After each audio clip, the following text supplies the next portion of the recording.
géej gii yàlla defaru ko pour nit ñi suuf si mooy dëkkuwaayu nit ñi ku wane karaama ci géej gi fekk nga ci jën yi ragal yàlla tax mu sànni deram bi ci géej gi du ragal tubaab bi de bañ a faratey sunu borom ngee tax mu sànni deram bi ci géej gi waaye du woon wane kiraama wala nangam ndax nee na karaamati xattu yëddi sama bind loxo mooy sama kiraama fooy amul woon dara amul woon ay lefu këyit nga am nga bind ci 7 tonnes 500 bu këyit am tonne looy bind. karaama boo ko bëggee wane dëgg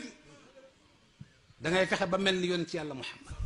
masa laaj dane man Abdullahi wa Xaadimu Rasuuli la daan définir boppam jaamu yàlla ak liggéeykatu yonent bi sallallahu alayhi wa sallam. benn mission tamit la amoon muy sukkandiku ci mbaax ak ci sunna ngir rénover ngir yeesal sunna si yonent bi sallallahu alayhi wa sallam moo waraloon mu ne lil Mustafa nawaytu maa yujaddidu sunnatahul xarra wa inni ahmadu